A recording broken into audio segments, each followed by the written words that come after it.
যে পরিস্থিতি এই মুহূর্তে পেহেলগাম আবহাওয়া, সেই আবহে এবার রাজ্যে অবৈধভাবে পাকিস্তানি নাগরিকরা যারা বসবাস করছেন তাদের চিহ্নিত করে অবিলম্বে পাকিস্তানে ফেরত পাঠানোর দাবি বিজেপির। আর এই দাবিতেই আজ জেলায় জেলায় বিজেপির কর্মসূচি। বর্ধমানের ছবি তুলে ধরবো আপনাদের সামনে।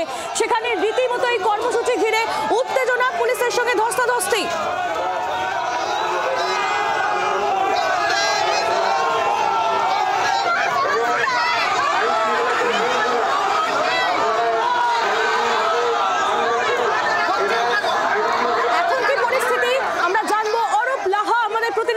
আমাদের সঙ্গে টেলিফোন লাইনে অরূপ, কি পরিস্থিতি? দেখো, এই মুহূর্তে বিজেপি নেত্রী লকেট চট্টোপাধ্যায়ের নেতৃত্বে 5 জনের একটি দল তারা জেলা শাসকের দপ্তরে গেছেন এবং তাকে তারা ডেপুটেশন দেবেন। এবং তার আগে বলে রাখি যে আজকে দুপুরের দিকে যখন বর্ধমান স্টেশন থেকে মিছিল বেরোয় বিজেপির কর্মী সমর্থকদের নিয়ে, তারপর যখন কার্জন গেটে অর্থাৎ জিএম অফিসে ঢোকার মুখেই দুটো ব্যারিকেড করে দেওয়া হয়। প্রথম ব্যারিকেড যখন বিজেপি কর্মী সমর্থকরা ভেঙে দেয়, তারপরে কিন্তু রক্তচুরি শুরু হয়।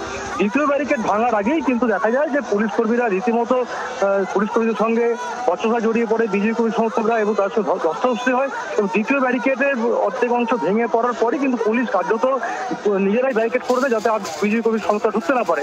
এবং বেশ কিছুক্ষণ ধরে বিজেপি কর্মী সমর্থকরা কোনো স্লোগান দেয়, লকেট চট্টোপাধ্যায় নিজের স্লোগান দেন।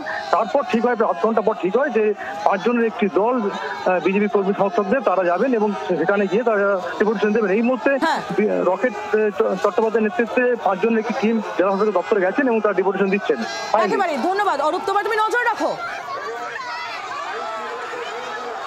আর শুধুমাত্র জেলাতেই নয়, শহর কলকাতাতেও বিজেপির এই বিক্ষোভে রাজ পড়ল ডিসি সেন্ট্রালের অফিস। সেখানে বিজেপি কর্মীদের রীতিমতো অশান্তির ছবি এবং ধস্তাধস্তির ছবি সামনে এসেছে। আমরা দেখতে পাচ্ছি ডিসি সেন্ট্রাল অফিসের সামনে বিজেপির যে বিক্ষোভ, সেই বিক্ষোভে রীতিমতো উত্তেজনা। জেলায় জেলায় আজ বিজেপির এই বিক্ষোভ অভিযান, পাকিস্তানিদের চিহ্নিত করে ফেরত পাঠানোর দাবি। কলকাতার ছবিটা জেনে নেব অয়ন ঘোষাল, অয়ন শর্মা আমাদের প্রতিনিধি আমাদের সঙ্গে রয়েছেন সরাসরি। অয়ন, কি পরিস্থিতি এই মুহূর্তে? দেখো, ধর্মতলার এসএন ব্যানার্জি রোডে বর্তমানে যে ছবিটা দেখতে পাচ্ছ আমার পিছনে, ডিসি সেন্ট্রালের অফিস, বিশাল সংখ্যায় নিরাপত্তা, একেবারে পুলিশ মোতায়েন রয়েছে। ডিসি সেন্ট্রালের অফিসের যে গেট, প্রধান গেটে যেমন মহিলা পুলিশ কর্মীরা রয়েছে, তার পাশাপাশি একেবারে মহিলা পুলিশ কর্মীদের সঙ্গে তারাও কিন্তু একই সাথে রয়েছে। এবং এই যে এসএন ব্যানার্জি রোডে বিজেপি যারা নেতৃত্বরা, সজল ঘোষ থেকে শুরু করে উত্তর কলকাতা যিনি জেলা বিজেপি সভাপতি তমগ্ন ঘোষ থেকে শুরু করে তাপস রায়, তারা প্রত্যেকেই একেবারে এই যে জায়গাটি মিছিল সেখানে উপস্থিত রয়েছে।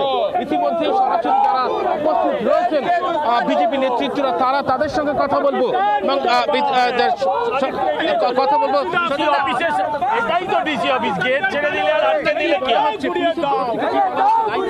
পুলিশে কিছুই বলে, আমরা চাই না রাস্তাটা অবরোধ হোক।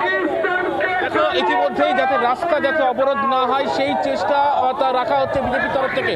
যে ছবিটা দেখাচ্ছে, দেখো, উত্তর কলকাতার বিজেপি যিনি নেতৃত্ব তিনি রয়েছেন তমগ্ন ঘোষ, তিনি যাচ্ছেন, তার সঙ্গে সজল ঘোষ, তারা ইতিমধ্যেই প্রতিনিধি দলের সদস্যরা। আপনারা এখন যাচ্ছেন? আমরা ডিসি সেন্ট্রালের কাছে যাব এবং একটাই বক্তব্য যে পাকিস্তানিরা এখনো রয়েছে পশ্চিমবঙ্গে, তাদেরকে অ্যাট এনি কস্ট ফেরাতে হবে। Identify them, arrest them and deport them to Pakistan. They have no place in Bharat. কাশ্মীরের ঘটনার পর একদম সেন্ট্রাল গভর্নমেন্টের স্ট্রিক্ট ইনস্ট্রাকশন রয়েছে, পাকিস্তানিদের ফেরত পাঠাতে হবে। কতজনের প্রতিনিধি আপনারা যাচ্ছেন? আমরা দেখি ওনারা কতজন অ্যালাউ করেন। তো বিজেপি দেখলেই ওনারা তো একটু ভয় দেখেন, বিজেপি দেখলেই ওনাদের মনে হয় যে কারা যেন আসছে।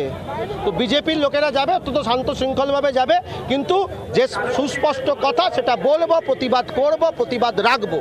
দেখো, ইতিমধ্যেই বিজেপি যারা প্রতিনিধি দলের সদস্যরা, তারা ইতিমধ্যেই ডিসি সেন্ট্রালের যে অফিস, সেই অফিসে বেশ কয়েকজন প্রতিনিধিকে অনুমতি দেওয়া হচ্ছে, তারা যাবেন। তার সেই প্রতিনিধি দলের সদস্যের একেবারে অন্যতম যিনি নেতৃত্ব রয়েছেন উত্তর কলকাতার জেলা বিজেপি সভাপতি তমগ্ন ঘোষ, তিনি রয়েছেন। তার পাশাপাশি সজল ঘোষ তিনি উপস্থিত রয়েছেন। তারা ধীরে ধীরে কিছুক্ষণের মধ্যেই ডিসি সেন্ট্রালের যে অফিস, সেই অফিসে তারা ডেপুটেশন জমা দেবেন। এই ডেপুটেশনের মূল যে একেবারে দাবি, সেখানে বলা হচ্ছে যে পাকিস্তানিদের চিহ্নিত করতে হবে, অবিলম্বে ভারতে থাকা পাকিস্তানিদের চিহ্নিত করে তাদেরকে তাদের দেশে ফিরিয়ে দিতে হবে। এই এমনই দাবি জানিয়ে তারা ডিসি সেন্ট্রালের অফিসে কিছুক্ষণের মধ্যে ডেপুটেশন জমা দিতে যাবেন। বিজেপির প্রতিনিধি দলের সদস্যরা তারা ইতিমধ্যেই তৈরি হচ্ছেন, তারা আর কিছুক্ষণের মধ্যেই পুলিশের কাছে, ডিসি সেন্ট্রালের কাছে ডেপুটেশন জমা করবেন। একেবারে অয়ন, তুমি আমাদের সঙ্গে থাকো। এই মুহূর্তে যে ছবি আপনাদের সামনে আমরা তুলে ধরছি, জেলায় জেলায় বিজেপির কর্মসূচি, দুটি ছবি আপনারা দেখছেন, একদিকে ধর্মতলার ছবি, অন্যদিকে বর্ধমানের ছবি। ডিসি সেন্ট্রালের অফিসে বিক্ষোভ একদিকে, আর অন্যদিকে বর্ধমানে বিজেপির বিক্ষোভ। বিজেপির এই যে অভিযান, তাতে একেবারে স্পষ্ট দাবি বিজেপির নেতৃত্বের যে পাক নাগরিকরা যারা এই রাজ্যে তারা অবৈধভাবে বসবাস করছে তাদের চিহ্নিত করতে হবে, তাদেরকে অনতি বিলম্বে পাকিস্তানে ফেরত পাঠাতে হবে, সেই দাবিতেই ধুমধুমার।